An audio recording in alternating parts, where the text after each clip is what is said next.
L'impertinence, la satire politique, ça a longtemps été une marque de fabrique pour l'audiovisuel public. Pendant des décennies, ces humoristes ont chatouillé les puissants, quitte à exploser les limites du politiquement correct. Répétez après moi, j'encule Sarkozy. Suite à la venue de M. Strauss-Kahn et afin d'assurer la sécurité du personnel, les membres féminins du 7-10 doivent porter des tenues longues, sobres et totalement anti-sexe. Mais depuis quelques années, le ton a changé sur les antennes publiques, au point que certaines blagues prennent l'allure de véritables affaires d'État. Surtout quand elles ciblent des ministres de l'Intérieur un peu réacs.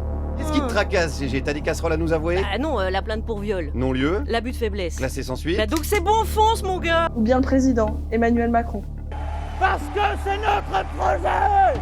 Parce que c'est notre projet! Souvenez-vous, en 2017, Thomas VDB et Mathieu Madénian étaient débarqués de France 2 en pleine campagne présidentielle après quelques sketchs jugés un peu trop insolents. À 20h20, notre téléphone sonne et donc là c'est le producteur d'Éléphante. Il dit « Allô, bon les gars, non ça ne va pas passer, tout est fichu, le France 2 arrête le programme, il est viré, même plus à 17h50, vous êtes viré de l'antenne. » Parfois, cela tousse vraiment très fort, comme quand Guillaume Meurice avait osé faire allusion au bombardement de civils à Gaza par Netanyahou.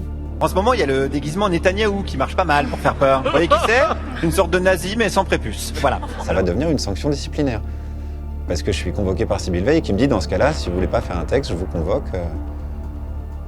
Je dis ah oui, d'accord, ça prend une autre tournure. Et c'est juste un warning pour dire aux autres, vous avez vu ce qui peut vous arriver?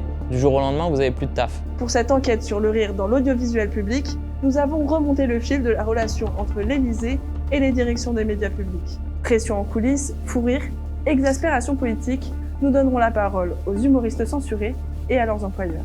J'ai découvert la censure au fur et à mesure. Ils me disent cette phrase qui est folle, enfin peu de choses près cette phrase. Après voilà, on ne te cache pas qu'on est une radio d'État et du coup il faut quand même qu'on demande plus haut avant de te donner une réponse définitive.